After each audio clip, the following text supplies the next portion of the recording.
Sean bienvenidos una vez más a este su espacio expositivo con Tulio Reyes Miranda, deseándoles a todos ustedes un Shabbat Shalom. Hoy ya día 3 de mayo, día 5 del mes de Iyar, segundo mes del calendario bíblico. Bien, en estos momentos seguimos con el comentario de la Parshat de la semana, que lleva por título la Parshat, es una Parshat duple, es decir, son dos Parshat a la vez que se están comentando y debido a que los capítulos son cortos, la Parshat Tatzria y la Parshat Metzorah, que corresponde a los capítulos 12, 13, 14 y 15 del Sefer Vayikra o libro de Levítico. Seguimos en esta ocasión estudiando diversos tópicos del Mishkan o del tabernáculo. En este caso, toca el tópico del Metzorah, que en las versiones españolas se traducen como leproso, pero en realidad es aquel que porta el zará. Zará es una afección cutánea que la Torá allí describe con unas características específicas, ¿no? Que no es lepra, dicho sea de paso, no es la lepra que conocemos hoy, sino una afección cutánea que inhabilitaba al que lo padecía a acercarse al tabernáculo, en este caso al Mishkan. Bueno, en esta ocasión no voy a tocar ese tópico. El tópico que voy a tocar es el siguiente. Voy a iniciar desde la epístola a los Gálatas, en el capítulo 4, versos 4 al 5, donde se señala lo siguiente. Voy a conectar esta parshat con digamos, con el Mesías, ¿no? Que dice lo siguiente: mas venido el cumplimiento del tiempo, Dios envió a su Hijo, dice, hecho de mujer, o sea, el Hijo es hecho de mujer, dice hecho súbdito a la ley. Otras traducciones dirá, yo estoy utilizando la versión Reina Valera 1909. Para mí, la Reina Valera más antiguo mejor, en mi opinión. ¿Ok? En mi opinión. Más antiguo mejor la versión. Esta versión que estoy utilizando dice sujeto a la ley. La del 60 dirá bajo la ley, pero es la misma idea. Es decir, que el Hijo fue hecho de mujer y hecho súbdito a la ley. Esa es la expresión en griega hyponomos, que literalmente traduce bajo ley, pero la idea de bajo ley significa estar sujeto a la ley. Entonces, Dios en el cumplimiento del tiempo, Dios envía a su Hijo hecho de mujer, hecho súbdito a la ley, para que rescatase o redimiese a los que estaban sujetos a la ley, hyponomos en griego, bajo la ley, o bajo ley, a fin de que recibiésemos la adopción de hijos. Bueno, aquí voy a tratar esta idea. ¿En qué sentido Yeshua nace, o mejor dicho, es hecho de mujer? Es decir, es hecho a partir de una mujer y hecho súbdito a la ley. Bueno, esto está conectado con el santuario. Esto está conectado con la Parshat Tatzria. Recuerden que el método de interpretación bíblica, ok, que vamos en este caso, a seguir, es el santuario. O sea, ver el santuario no solo como una doctrina o una enseñanza bíblica, no, sino ver el santuario como un principio macrohermenéutico, como el principio articulador, ¿ok? Y unificador de toda doctrina bíblica. Entonces, teniendo como, si vamos a estudiar incluso al Mesías, tenemos que verlo desde el santuario. Esa es la perspectiva bíblica, ¿ok? No desde la teología, si es consustancial con el Padre, homoousios, Esos conceptos ya son conceptos filosóficos ajenos y no vamos a tocar esos tópicos porque eso es ajeno a la lógica bíblica. La lógica bíblica es el santuario. Entonces, dice acá lo siguiente. ¿Dónde nosotros podemos conectar esta idea de que Yeshua es hecho de mujer y hecho súbdito a la ley? Bueno, en el Evangelio de Lucas, Lucas el evangelista, bueno, según la tradición eclesiástica, según la tradición temprana, se le atribuye este evangelio a Lucas, ¿ok? Según se le atribuye este documento a Lucas, se dice allí, ahí se registra que una vez que Yeshua nace en Belén, dice, pasado los 8 días para circuncidar al niño. Note que el niño es sometido a la circuncisión y esto es lo que la Torá señala. Ya más adelante vamos a ver. Pasados los 8 días para circuncidar al niño, llamaron su nombre Yeshua. Según la costumbre judía del periodo del Segundo Templo, se acostumbra a asignar nombre a los niños, en este caso a los niños varones, se les revela el nombre es a los 8 días, en el momento de la circuncisión. Eso pasó también con Juan el Inmersor o Juan el Bautista. Cuando Zacarías, cuando aquella visión allá en el santuario, allá en el altar de incienso, queda mudo, se le desata su lengua en el momento en que Juan es circuncidado y revela su nombre, llamándole Johanán. ¿Ok? Juan en hebreo se dice Johanán. Y ahí revela el nombre. Así que estos dos datos interesantes muestran la costumbre de la época del Segundo Templo. No como hoy en día, bueno, que tampoco es, no es nada mal, eso es sencillamente una costumbre, es un asunto cultural, ¿no? Pero en el periodo del Segundo Templo, los niños varones se revelaba el nombre, se daba a conocer el nombre no en el momento del nacimiento, sino tenía que esperar hasta la circuncisión.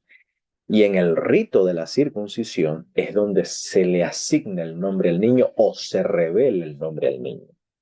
Lo mismo fue con Yeshua. Yeshua participó de esa cultura, así que le asignaron su nombre y le fue revelado el nombre como Yeshua o Yeshu en arameo, el cual le fue puesto por el mensajero, por el ángel, antes que fuese concebido en el vientre. Noten esto, antes que él fuese concebido en el vientre. Importante.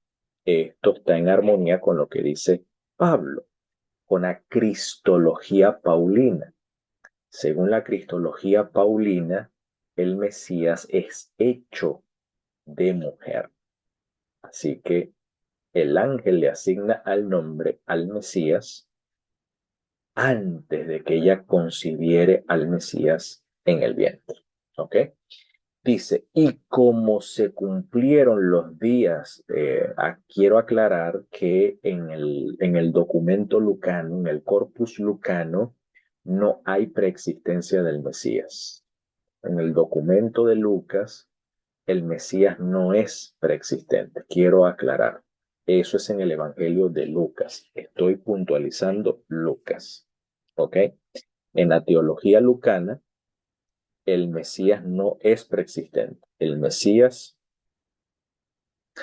es concebido en el vientre de Miriam por Ruach HaKodesh, por el Espíritu en este caso por el Espíritu de Santidad. En Lucas no hay encarnación.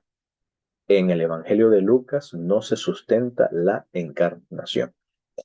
Eso es lo que quiero aquí en este texto puntualizar. ¿Ok? Estamos hablando del Evangelio de Lucas. Estoy aclarando.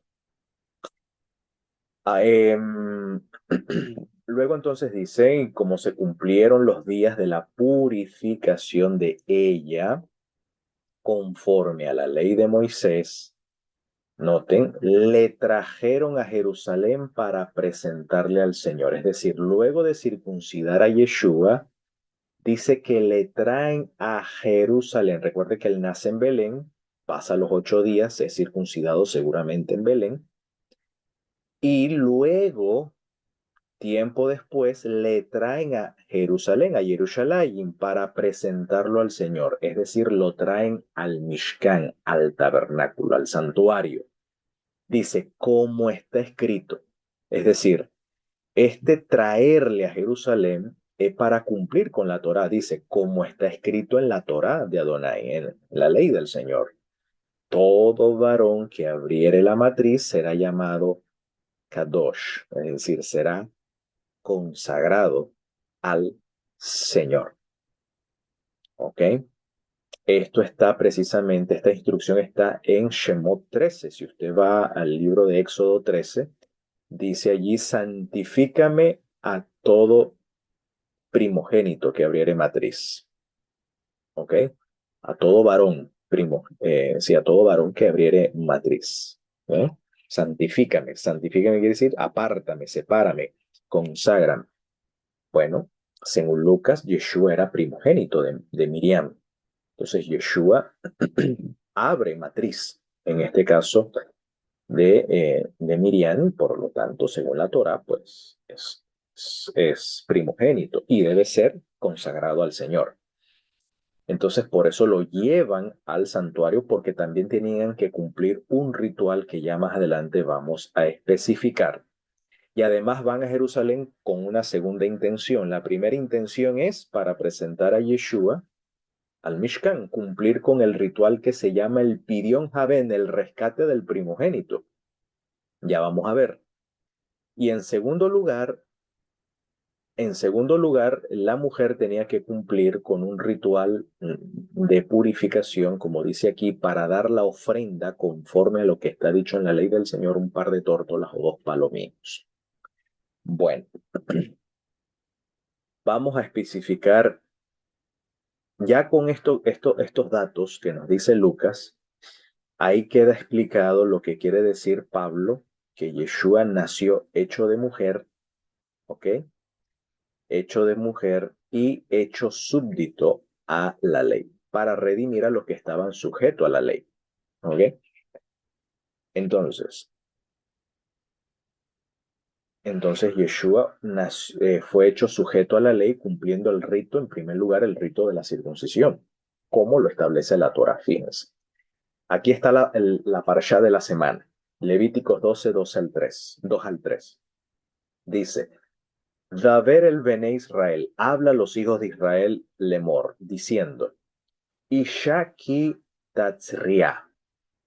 Isha significa, Isha ki, cuando una mujer, no lleva artículo definido, no dice cuando la mujer, sino cuando una, no lleva artículo definido en el hebreo, sino cuando una mujer, artículo indefinido, cuando una mujer tatzria. La palabra tatzria lleva como shoresh o como raíz la palabra zera, que significa semilla, simiente. La famosa palabra simiente, ¿ok? Zera, semilla. Según Gesenius, según el diccionario hebreo de Gesenius, yo poco utilizo la Strong solamente la utilizo como referente. El diccionario Strong es muy bueno para referencias, ¿no? La concordancia, mejor dicho, utilizo la concordancia, pero no dependo del diccionario de Strong. No, no, para mí no es de peso, ¿ok? Teológico y científico en el análisis de palabras hebreas, ¿ok? En el diccionario de Gesenius, la palabra tatzria, esta palabra se presenta como un jifil causativo, ¿ok? Tercera persona, femenino singular. Según Gesenius, La palabra literalmente significa expandir o dispersar. En este sentido es expandir cuando una mujer expandiere semilla. Recuerden que la mujer es receptora de la semilla del hombre, del varón, de la simiente del hombre. Ella recibe y en su útero esa semilla lo expande. Es decir, en el útero esa semilla comienza a tomar cierta forma, comienza a expandir, por eso se explica el crecimiento de su útero, que son los signos del embarazo, ¿ok? Porque hay una expansión donde esa semilla comienza a cobrar, a sufrir una metamorfosis. ¿Ok? Comienza a sufrir una metamorfosis, ¿ok? Aparece el corazón, aparece en las piernas, aparece en las manos, ¿ok? Ya en la parte superior comienza a salir los ojos, las orejas y así sucesivamente. Esa es la idea. Pero para los antiguos hebreos, el signo de embarazo era precisamente el crecimiento del útero. Entonces, ella recibe la semilla y esta semilla comienza a expandirse. Ese es el concepto aquí de Tatserialit. Ese es el concepto concreto. Recuerden que el pensamiento hebreo es concreto, no es abstracto como el nuestro, que hemos recibido como legado de la cultura grecorromana. Es muy concreto. Entonces hay una semilla que ella recibe y esa semilla se expande. Entonces cuando una mujer expandiere semilla, sí, parece que ser que la responsabilidad de expandir esta semilla es la mujer y dice, y pariere varón, ¿ok? Beyaldá Zahor, es decir, y pariere varón, dice Betamea Shivea Yamim. Entonces dice, será impura 7 días. Quiero aclarar que la palabra no es impura. Sí, entiendo que estamos acostumbrados a las versiones, pero aquí el tema no es de impureza. La palabra tamé en el hebreo significa inhabilitada. Esa es la idea de tamé. ¿Ok? No es de impureza, por eso yo no dependo del estrón, porque si usted va al estrón, dice impuro, pero estamos dependiendo de una perspectiva occidental, cuando las palabras hebreas deben ser entendidas en su sentido semítico. Y en el sentido semítico también no es impureza, sencillamente es una inhabilitación. Y ya más adelante va a explicar en qué consiste esta inhabilitación. Ser igual para el Metzorá o para el que padece de la afección de Sará, no es que quede impuro, no, está inhabilitado, ¿ok? Está inhabilitado. Igual la mujer menstruante está inhabilitada, no es que es impura. Entonces ya la connotación impura es una connotación muy negativa, cosa que en el hebreo no es así. No está hablando de una condición negativa, aunque el pecador también está en una condición tamé. El pecador queda tamé, queda inhabilitado para ciertas cosas. Por ejemplo, cuando Adán, nuestros primeros padres, fueron expulsados del Edén por la transgresión, ellos quedaron inhabilitados.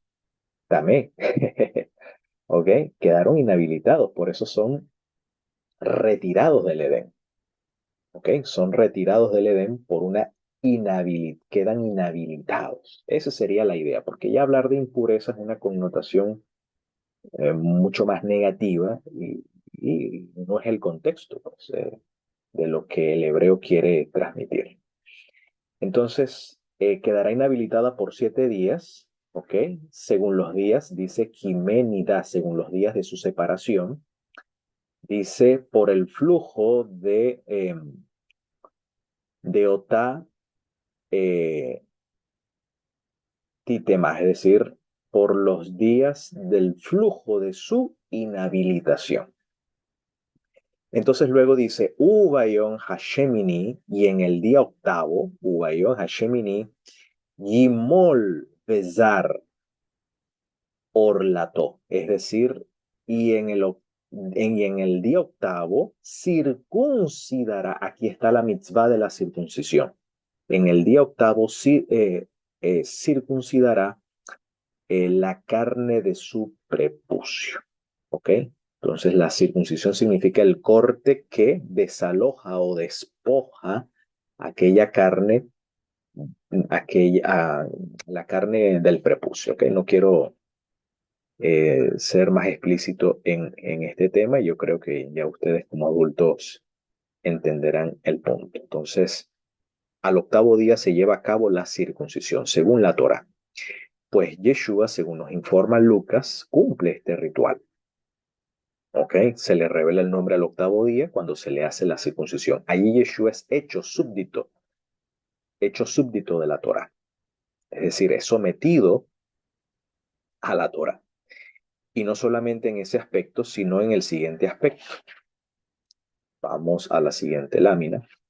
Luego dice en el verso 4, mas ella permanecerá 33 días en la sangre de su tojorá. Tojorá es purificación, pero vuelvo y reitero, no es purificación como que si estuviese impura, sino su habilitación. O sea, lo que la Torá, lo que las versiones españolas llamamos purificación, en el hebreo más bien es la habilitación, porque está inhabilitada. Entonces ella luego, cuando ella, bueno, la Torah está especificando si, dependiendo del sexo, si es varón, la mujer guarda una cuarentena, vamos a decirlo así.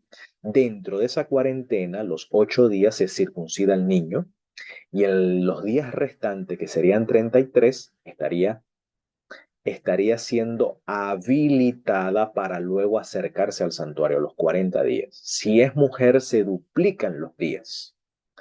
¿Cuál es la razón? La desconozco. He leído la literatura rabínica, no hay explicación. Hasta ahora no la he encontrado, ¿ok? No la he encontrado, no hay explicación para esa diferencia. ¿Por qué a la mujer se le duplica los días? ¿Ok? Pero el punto es que esto está conectado con el Mesías, porque el Mesías es hecho de mujer y es hecho súbdito o hecho sujeto a la Torah. Entonces Yeshua participa de este ritual circuncidado al octavo día, ¿ok? Como dice acá. Y aquí explica la inhabilitación, la condición tamé de la mujer. Entonces la condición tamé no es de una condición de impureza, sino de inhabilitación. ¿Por qué? Porque dice, ninguna cosa sagrada tocará. Está inhabilitada. No puede entrar en contacto con lo sagrado. ¿Ok? Ni vendrá al Kodesh, ni vendrá al santuario, o sea, no se acercará al santuario porque está inhabilitada hasta que sean cumplidos los días de su tojorá, de su habilitación. Eso sería la idea. ¿Ok? Esa sería la idea. Ahora, el segundo punto, el segundo ritual a la cual Yeshua es sujeto en el santuario es el famoso Pidión Abén, el rescate del hijo primogénito, Abén Bejor, ¿ok? El Pidión Abén Bejor, rescate del hijo primogénito. Este ritual se encuentra especificado, bueno, la mitzvah de redimir al primogénito está en Éxodo 13, ¿ok? Y en Números 18, 15 al 16 te va a explicar cómo es que se redime al primogénito. En Éxodo se dice, lo que se debe hacer con el primogénito es redimirlo, rescatarlo. Y en Números 18 te explica cómo rescatarlo, según la escritura. ¿Ok? La tradición luego va a explicar otros detalles interesantes, pero no voy a ahondar allí. Dice, todo lo que abriere matriz en toda carne que acercarán al Eterno. Por eso dice que Yeshua, luego del octavo día, le traen a Jerusalén. ¿Por qué? Porque dice que deben acercarlo al Eterno. Todo lo que abriere matriz en toda carne que acercarán al Eterno, Yeshua es acercado al santuario, Yeshua es acercado al Mishkan, es acercado al Eterno. Así de hombres, en hebreo dice Badán, es decir, en todo ser humano, término genérico para hablar del género humano.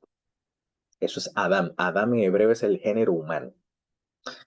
Entonces, así de hombres como de animales, en este caso animales de corral, los animales que se acercan al santuario, behemá, en hebreo behemá, que se traduce como bestias o animales, behemá se refiere a animales de corral, animales que son habilitados, son puros, entre comillas, habilitados para ser acercados al Mishkan, el buey, el chivo, el carnero, en fin, las tórtolas, los palominos, en fin.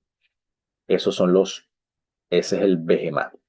Dice, será tuyo, será tuyo, ¿sí? De Aarón. En el contexto de número 18 está hablando lo que le corresponde la porción asignada a Aarón. Ese es el hok, ¿ok? El hok es la porción asignada a Aarón. Luego dice, mas rescatarás el primogénito del Adán, del ser humano.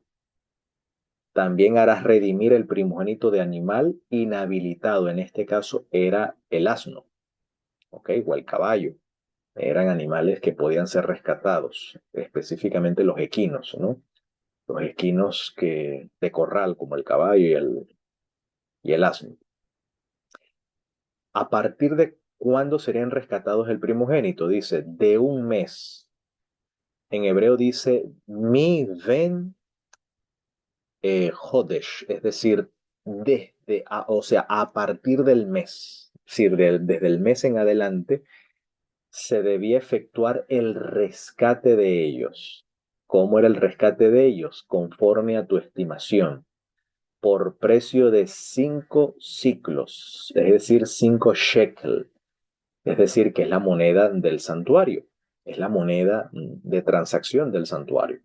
El shekel del santuario, que es de 20 óbolos, según la tasa, la tasa de valor que se llevaba a cabo antiguamente, ¿no? Entonces, se redimía pagando, había que pagar el rescate, así que Yeshua es sometido a este ritual. Es decir, que los padres tuvieron que pagar esta cantidad, de estos 5 shekel.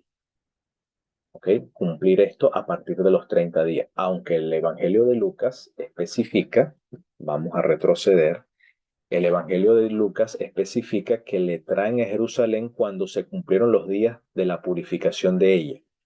Es decir, eh, quiere decir que este a partir del mes, vamos a volver a leer aquí cuando dice, y de un mes hará efectuar el rescate de ellos, eh, es al mes después de la circuncisión, que son 30 días, ¿ok? Que son 30 días. La Torah especifica, o el Evangelio de Lucas nos especifica, bueno, la Torah dice a los 33 días, dice, se cumplieron los días de su habilitación de ella conforme a la Torah de Moshe, le traen a Jerusalén para presentarle al Señor. Claro, matan 2 pájaros en un solo tiro. Es decir, la mujer tiene que cumplir con el ritual de su habilitación, deben presentar, como en su condición humilde, no tenían para presentar un carnero, ¿ok? Tenían su condición humilde, presentaron un par de tórtolas, es decir, pichones de paloma, uno uno por el error, ¿ok? Y el otro para holocausto. Ese es el ritual de la tojora, de su habilitación. Mientras que a su vez tenían que cumplir con el ritual del pidión Aven. Con el shekel se compraba, con ese shekel se compraba el animal que iba a ser sacrificado en lugar del primogénito, porque de lo contrario, si no se derremía el primogénito, pues la idea era moría. Pues recuerden que este ritual conmemoraba la redención de los primogénitos en Egipto, donde un cordero muere, un cordero muere en lugar de los primogénitos. Los primogénitos son rescatados. Así que este ritual está interesante aquí en el Evangelio. Así que Yeshua pues es hecho sujeto a la Torah, como dice aquí. Obviamente todo este ritual no es que lo cumplió Yeshua, este ritual lo cumplen o lo llevan a cabo los padres, porque los padres son los responsables de llevar a cabo este ritual. El deber de los padres para con los niños hebreos es, primero, circuncidarlo. Segundo lugar, si es primogénito, cumplir con el Pidyon Haben, el rescate del hijo primogénito. Tercero, la tercera parte es educarlo en la Torah, ¿ok? Educarlo en la Torah, instruirlo en la Torah del Eterno. Ese es en tercer lugar. Cuarto lugar, el deber de los padres para un hijo es enseñarle un oficio para que se gane la vida. ¿Okay? Enseñarle un oficio. Yeshua aprendió de su padre Yosef el oficio del tectón, ¿okay? El oficio de la construcción. Eh, Eso es lo que dice en el griego. Tectón es albañilería, ¿okay? No es carpintería solamente. Es trabajar todo oficio que tenga que ver con construcción. Y ahí aprende herrería, aprende carpintería, aprende construcción. Era un obrero, ¿okay? Un tectón, un obrero. Aprendió el oficio de su padre y obviamente aprendió la Torah de sus padres. Y quinto lugar, el deber de un padre para un niño hebreo es entregarlo en matrimonio. Esos son los 5 deberes o 5 responsabilidades que los padres tienen o las obligaciones que los padres tienen para con los hijos. Circuncidarlos primeramente. Segundo lugar, si es primogénito, cumplir con el Pidyon Haben, el rescate del primogénito. Tercero, instruirle en la Torah. Cuarto, enseñarle un oficio. Y quinto, entregarlo en matrimonio. Bueno, en Yeshua, según los evangelios, pues no toma mujer, eh, pero si es sujeto a la Torah, según los evangelios, o en este caso Lucas, en ser circuncidado y en cumplir el rescate del primogénito. Por lo tanto, Yeshua es consagrado al Eterno. Queda consagrado por ese rescate dedicado al Eterno y por eso, pues, eh, Yeshua es eh, un hombre de la Torah, un Shomer Torah, es decir, un custodio de la Torah. Se convierte en este caso Yeshua. Bien, sin más que decir, me despido de todos ustedes deseándoles un Shabbat Shalom y quiera pues el Eterno enviar también pronto al Mesías en nuestros días y por ello digamos amén.